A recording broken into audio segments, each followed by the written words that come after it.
Glad to see everybody. How's it going, Patrick? Megan? All right. Good morning. Good morning. Awesome. Well, hey, I'm going to turn it over to Jackie. She's our moderator today. Jackie, how are you? I'm so great. I'm so great. Thank you so much, Tom. You Awesome. guys, yeah, I'm super excited about our subject today. Everybody's talking about it. Clients are now starting to come to agents and ask the question, what's going on with this NAR DOJ lawsuit? And you guys, knowledge is power. And I was reminded of a quote this morning. When you can't change the direction of the wind, adjust your sails. And so we have the awesome Beef Wellington here with us today. Beef, I'm excited to hear from you and get more information about this. And you guys, get your pen and paper out, get your questions ready, because we got some powerful information to share. Beef is a regional training manager with Career Compass and has some information to share. So Beef, let's go ahead and just turn it over to you. And introduce yourself, tell us a little bit about yourself, and share with us some information about this lawsuit. Also, how can we adjust our sails, and what's been settled, and also like what changes are looming in the future. So I'm going to turn it over to you, quit talking and have at it, my friend. Thank you so much for joining us. Tell us a little bit about yourself. Well, thank you. Appreciate that. My name is Wellington Pendel II. Everybody calls me Beef Wellington, like the food. So, when your first name is Wellington, you can't really get it. So for the Career Compass, which as far as California and the West Coast is the #1 live real estate success seminar and the #1 fastest growing coaching and mentoring program, our C4 program on the West Coast, and we're expanding to many other states. I'm in Hawaii right now, and we're going to be expanding to the East Coast as well. So that's who we are. We basically do seminars, live seminars, 2-day seminars, which are amazing. Tom's been to several of them, and we just have a great time. And they're real estate agent success seminars.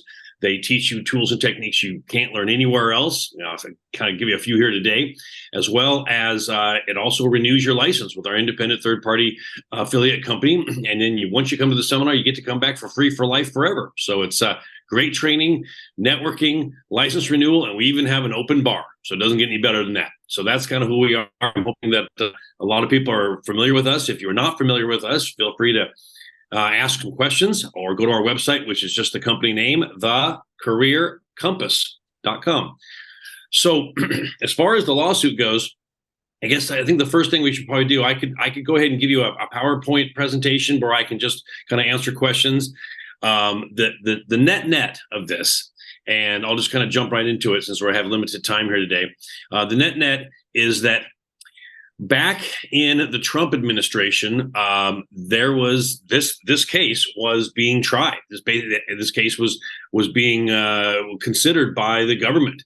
And what happened was the Trump administration basically says to the National Association of Realtors, you guys need greater transparency, explanations of where this money's going. I mean, when somebody sells $1 million house, which Tom does every single day, and there's a 6% commission on it, that's $60,000. Well, the National Association of Realtors says, please don't sue us. Everything will be fine. We'll go ahead and agree to greater transparency, more information. We'll adjust how the buyer's agent commission happens and everything else like that. And the whole case was settled. January 2021, and guess what happens? The Biden administration comes in and basically pulls out of the agreement that the Trump administration had with the National Association of Realtors under the guise of saying, we would like to have the ability to pursue future antitrust lawsuits against this group, which is the National Association of Realtors. So the whole thing got opened up again. Shortly after that, the case in Missouri, which you've all heard about, the Sitzer-Burnett case, was filed. And the Department of Justice goes, well, this is a good place to start. So they jumped, and here's what the net was.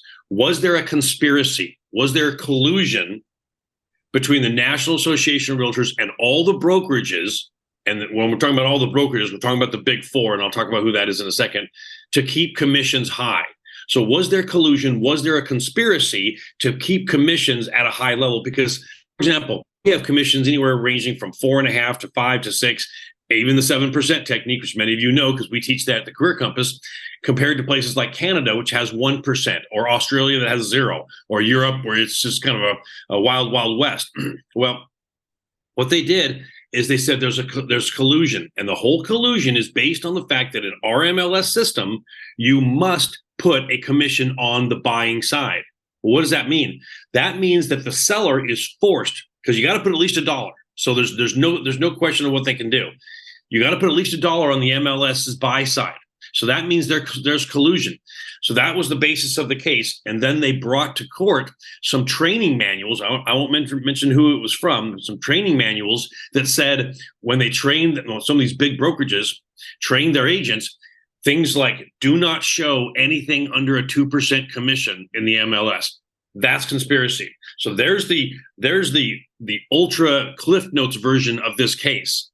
And the case was against the National Association of Realtors, as well as Keller Williams, Berkshire Hathaway, Anywhere. And now Anywhere is the parent company. It's the old Realgy parent company, Coldwell Banker, Century 21, Weatherby's, Better Homes and Gardens, and a few others, as well as Remax. And that was the Sitzer Burnett case. So that basically is what opened up. So that case gets settled, but not before Remax and Anywhere. And again, Anywhere is the parent company, Coldwell Banker and Century 21, asked to settle their part of the case by giving a certain dollar settlement. For Remax, it was $50 million, and for Anywhere, it was, and that basically their involvement in the Sitzer Burnett case, with the soft agreement that the National Association of Realtors and those two brokerages would not be sued in any other state, which by the way is not going to happen. Now, prior to that judgment, prior to the verdict coming out, and I'll talk about this, prior to the verdict coming out, 3 mandates that the Department of Justice mandated nationwide for real estate agents involved in any MLS system.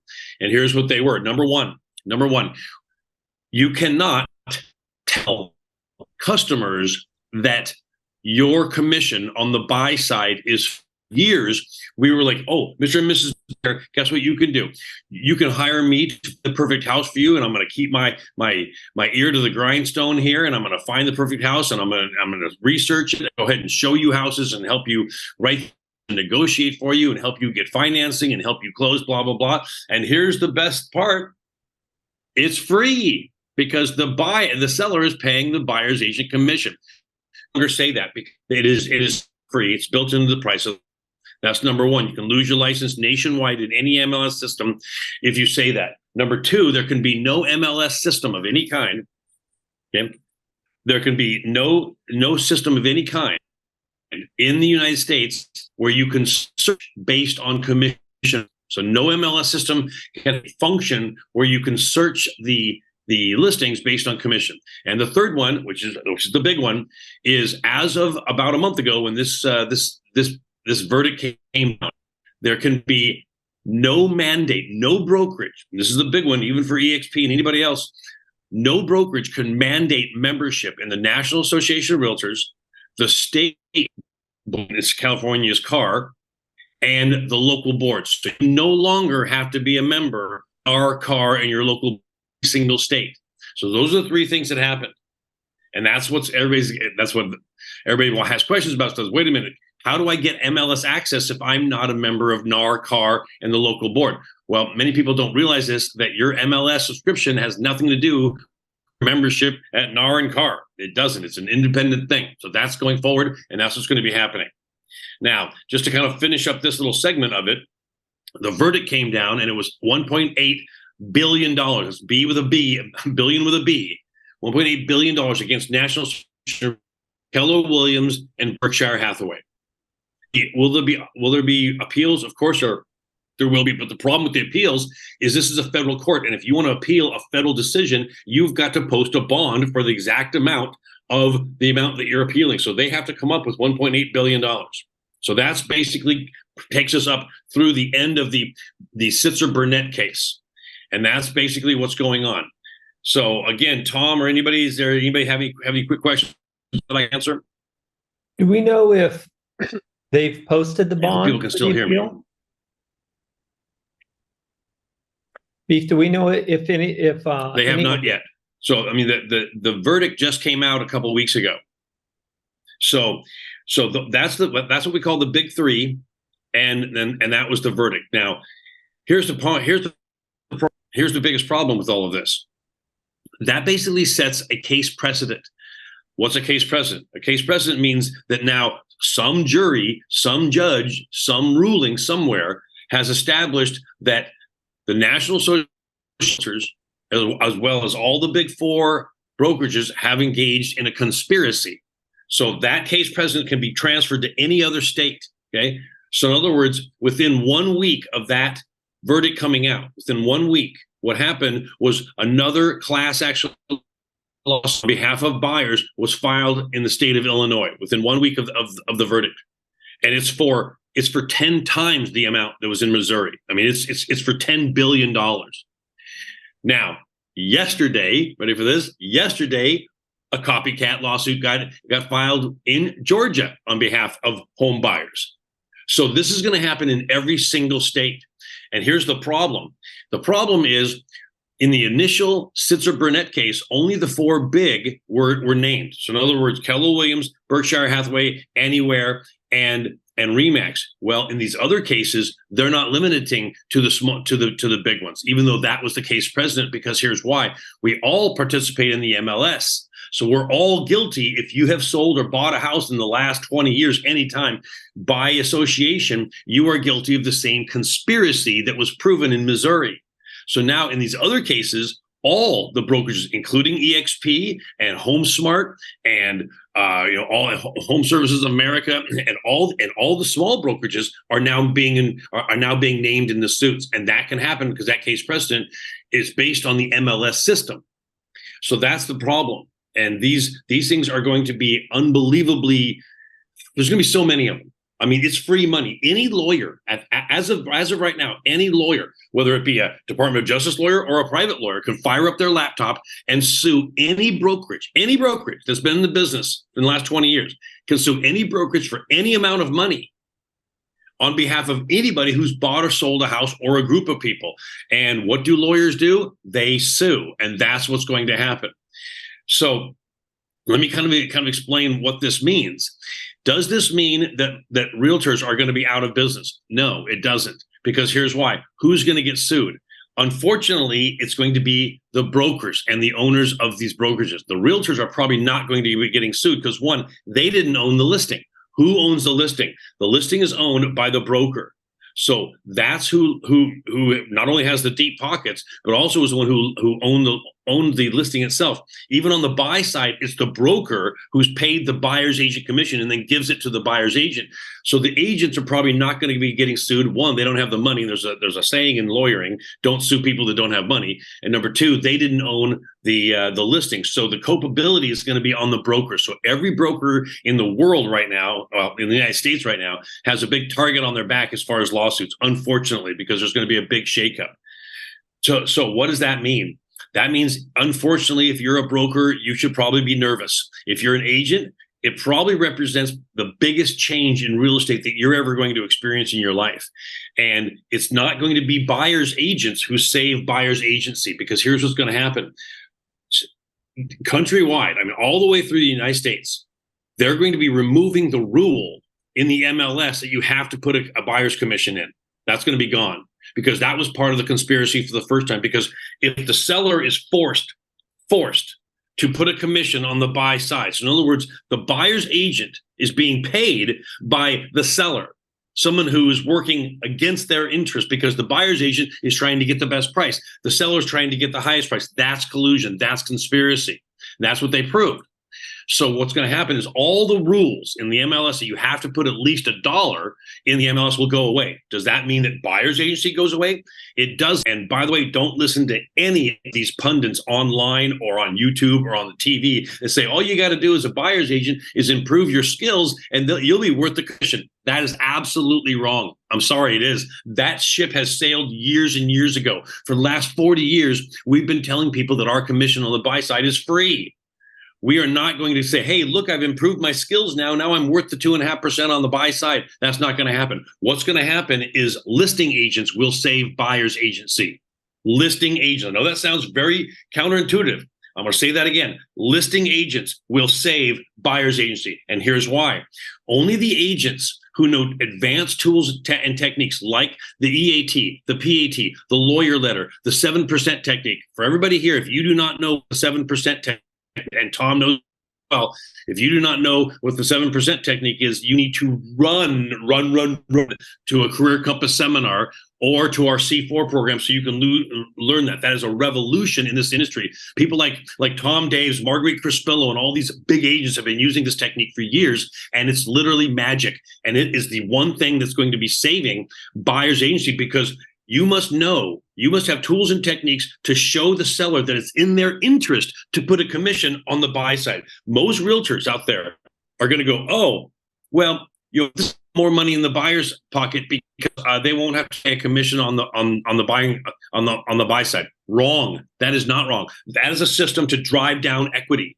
You must be able to convince numerically, because your customers are not going to be like, oh, well, I'll go ahead and pay you a commission because I've known you for so long. That's going right out the window, folks. I hate to tell you this, but your relationships are now secondary to the amount of value and money you can bring to a transaction. They already have been told by the Department of Justice that you've been overcharging them for decades. You're going to need to show them on a piece of paper with the spreadsheets that we give you at the Career Compass, how putting a commission on the buy side actually puts more money in the seller's pocket.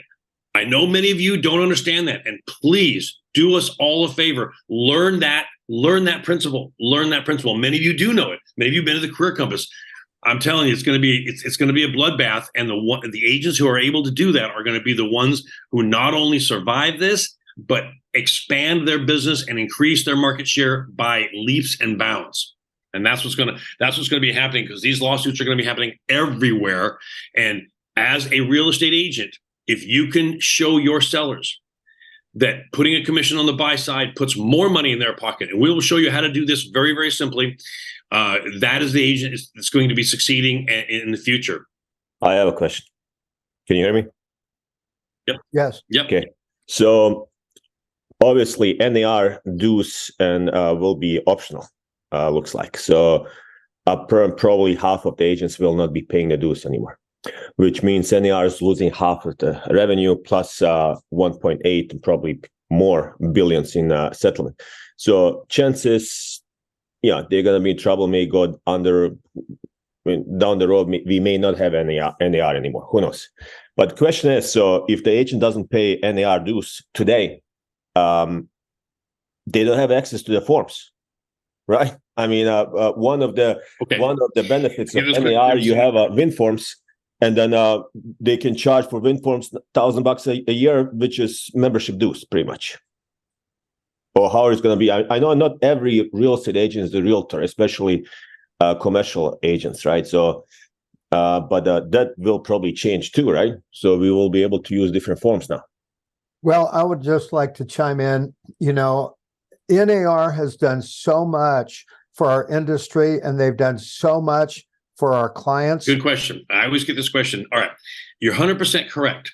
Yeah. So is NAR perfect? No, but they have done a lot for the consumers, and they've done a lot for us as real estate agents to help us unify our standards, unify our business. And plus, a lot of people don't know, NAR is the largest lobbying entity in the world, and they have lobbied for our behalf. They've also lobbied for the behalf of the consumers, and they have squelched, I'll tell you, they have squelched so many bills that were, not in the best interest of the consumers or real estate agents. So it looks like we lost beef there. Tom, Yeah. you're right. I know the benefits of NAR, but still, that doesn't answer my question, because I have agents right now. They wanted to join. They don't want to pay the dues. So how are they going to be able to write offers? They don't have access to car forms, right? So that's a valid question. I mean, that's not a question about benefits of NAR. I'm a member of NAR, will continue to be a member of NAR, but a bunch of agents, new agents, they don't want to pay $700-800 a year, right? But what about forms? How are they going to put the RPA? Okay. As far as forms go, you're absolutely right. One of the benefits of CAR and NAR, if you want to make a list, is the CAR forms. And what I'm telling agents is, if that's the only reason that you're in CAR and NAR, and I have a slightly different view of CAR and NAR than some of the brokers out there, and I know that CAR and NAR traditionally and historically has done a lot for realtors, but they also partnered with Zillow. They also allowed Opendoor, OfferPad, and all these other fintech companies to become and agents and have a voting seat at the table in Chicago, which did not help realtors. So I have kind of a different view of CAR and NAR, and my view is amongst a lot of people that think, at least in the last 10 years, NAR has in a lot of ways kind of turned its back on us. And I know that's a controversial position, but I want to talk. Yeah, one of the benefits, if you want to call it a benefit. Yeah, we keep losing beef there. So now would be a good time for me to announce that we do have Beef Wellington that will be in Roseville coming up on the 19th of December. It's a Tuesday. If you're anywhere nearby, or I would even hop on a plane to fly here to Roseville. It's from 10 a.m. Pacific until noon, plus there's lunch, and invite others. It's a great event. So that's Tuesday the 19th. It's going to be at American Pacific Mortgage, and we'll send out that info. In fact, Eric, could you put that in the link? Because Beef is going to unpack this entire lawsuit and the new ones that are coming up, what we say to buyers, what we say to sellers, and how we can take advantage of this opportunity. Hey, this is an opportunity. There are so many agents that are freaked out and they're frozen because of this. It's a huge opportunity. And I know that every up and down in our business opens up another opportunity. So, Beef, let's go back to you and see if we can hear you and see if we can kind of wrap this up. Trevor has a question, Yes. and I have a comment as well. Yeah. Let's Trevor. Trevor, what's your question? Okay. Sorry about the internet here. I'm not only am I in Hawaii, but it's also raining out here. Yeah, we so feel the sorry forms. We for just kind you. of get the forms. You're You will not suffering have in access Maui. to forms. California, Lone Wolf, which is the owner of Win Forms, is more than happy to take your money and give you access to forms. Yeah, it's a little bad here. But the other thing I want to say is, please don't hold yourself to the car, guys. There are 6 or 7 different sets of forms that I can think of just off the top of my head for the First Tuesday form, which has 360 different forms in it, which is completely free. There are many different forms. Zillow doesn't use car forms, neither does Opendoor, OfferPad, or any of the rest of them. So divorce yourself. You have to be using car forms. There's plenty of different RPAs out there. In fact, I can show you an RPA that looks identical to the car form, it just doesn't have the car logo at the top. If you ask any transaction coordinator what they really need to forms, they'll say it could be written on a napkin. It makes no difference whatsoever, as long as the information is there. But realtors have been trained for many, many years that we have to use car forms, and countries that don't use any standardized forms, they just write things up. As long as the transaction coordinator needs, they can create the file. So please try from the idea that you must pay massive amounts of dues every year just to have access. Our lawyers Compass looked at most of the car forums, and they're not even that good. I mean, no disrespect to car, but most car forums are not even that great. I mean, the RPA has plenty of holes in it, in my opinion. Please don't marry yourself to the idea that you have to have car forums. There's different forms. You residential purchase agreement and get 5 or 6 different versions that look like the car forum without the logo at the top. So that is the new. And here's the other thing, guys. It's not just the brokerages that are going to be sued. It's the California Association of Realtors. It's the Nevada Association of Realtors. It's the Texas Realtors. The Association of Realtors is going to be sued for billions, including, ready for this? Including LSs. They held they're the ones who are holding the information. They can be sued too. There's a real plausible scenario here. The MLSs are sued out of business. Let's go ahead and see if Trevor, go why ahead. don't you? Go ahead, Trevor. And I want to comment before we wrap up sounds as well. great. But hey, Tom, Yeah. would you request that Beef gets us links to other formed resources and post them into Atomic Habits for our team? Yeah, absolutely. Yeah, we've got them in the chat box. We'll go ahead and put those in Atomic Habits. You bet. That'd be Okay, Trevor. Trevor. So since Beef's gone, I was going to ask him his opinion, but Don or Dave or whoever would want to interject here. But my question is I totally agree with Beef that really the listing agent is probably going to be the person that saves the buyer's agent commission. But with that being said, without a crystal ball, obviously, I just wanted to get his opinion as to how he thought it may play out, because there are going to be a lot of short-sighted agents. I mean, even before this lawsuit, there were many short-sighted agents trying. I'm in Colorado. We don't have dual brokerage, but we do have something called transaction brokerage. So I could see a lot of short-sighted agents just trying to get more commission on the listing side and ace out a buyer's agent. So I just wondered what his opinion was as far as that playing out and really getting agents on board that there is a lot of value in paying a buyer's agent ultimately.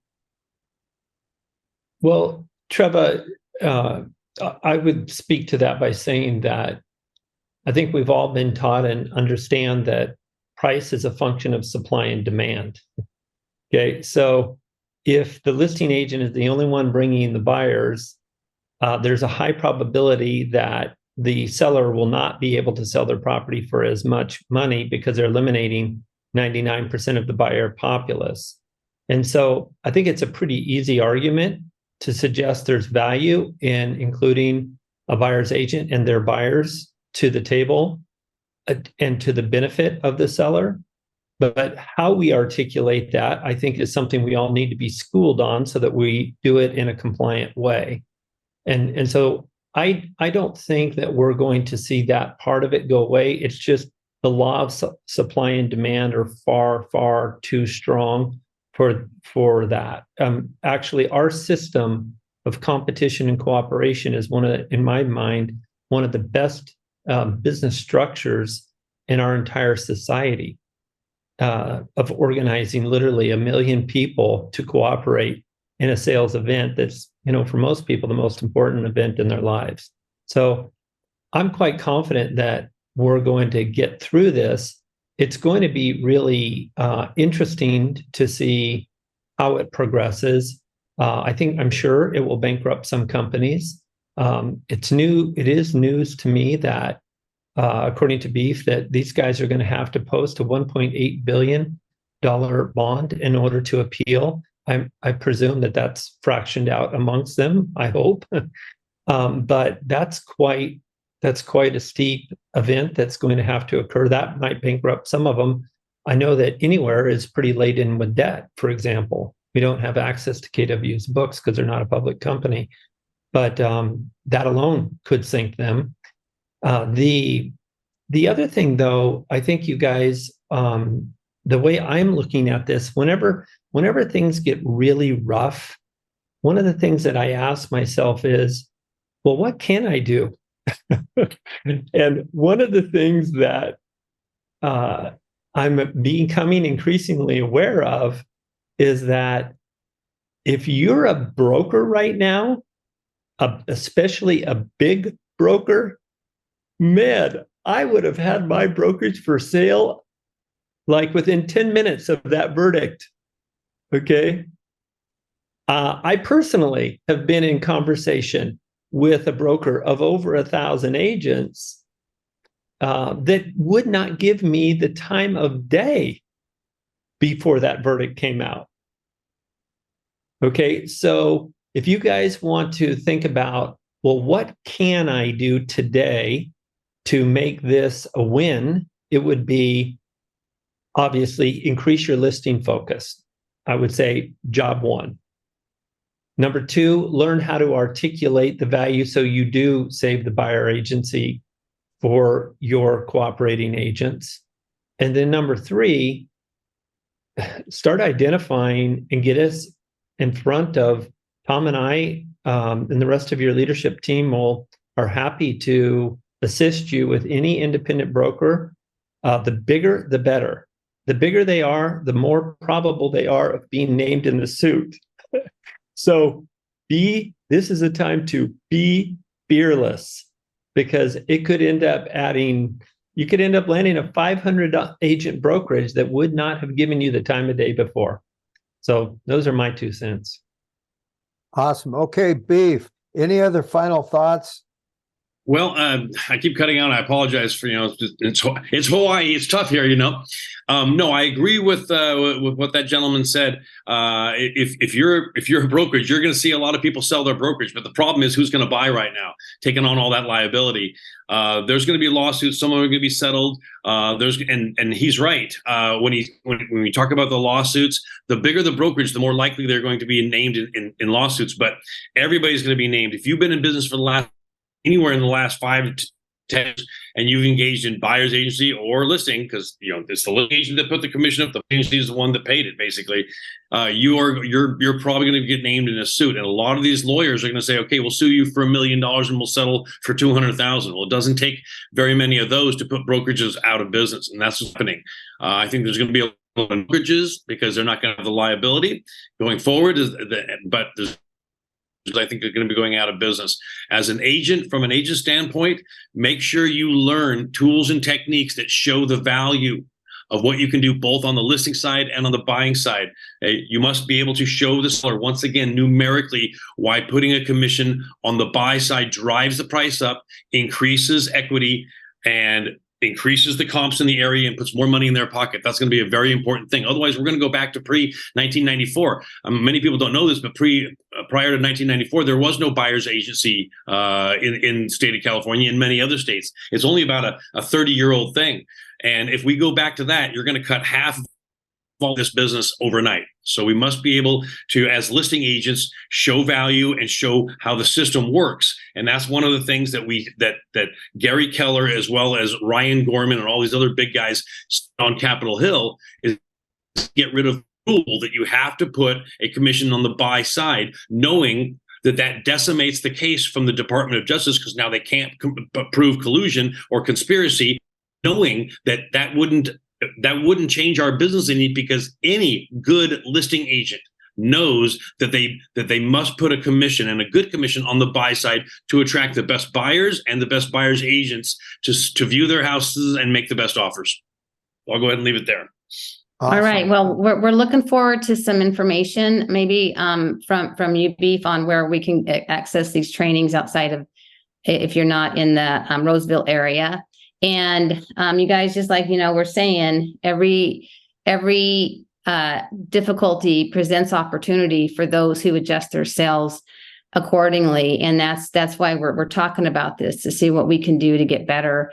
And anyway, we want to thank you guys. I know we had some other questions. Maybe we can post some. Can Stephanie Well, slip Jackie, in I a question real quick? Yeah, go ahead, Stephanie. What's your question? Yeah, I've just been curious, to Dawn's point, if someone is a brokerage owner at this point and they decide to close their business, what Dawn's alluding to is folding that into EXP, could they still be liable for past practices, or is it kind of that concept of like, don't sue somebody that doesn't have anything to sue? Yeah, well, yes is the answer. I believe that they would still be liable, but just think about it from the attorney's perspective. If a corporation has been dismantled, and by the way, EXP isn't going to buy or take on any of those liabilities. They're just going to be transferring agents. We're in an extremely unique situation in that regard. And I think we're incredibly well positioned to take advantage of this incredible opportunity. But I'm just thinking as an attorney, if I've got one live corporation or one that's been dismantled and the people have scattered and so have the agents, which one am I going to sue? Right. Right. And so that's why I say, if it were me and I owned, like I used to, a lot of brokerages, I would already have them for sale. Right. Or but to be clear on the message, we want to be careful to not give the impression to these brokerage owners that that closing their business would relieve them of any liability. Excellent point. Yeah, no, for sure. And that's even legal advice. And so right. You definitely don't want to go there. Yeah. Yeah. So let's just be careful on what we're saying. Yeah. Awesome. Thank you, Stephanie. I appreciate it. Yeah. thecareercompass.com is the link where you can find more of opportunity for learning from Beef Wellington. Thank you so much for your time, you guys, and let's increase our skills and keep growing in our knowledge, because that knowledge is power. Anyway, everyone have an awesome day and an awesome rest of your week. Thanks, everybody. Thank you. Thanks, Beef. Thanks, Jackie. See you Great job. later. Thank you.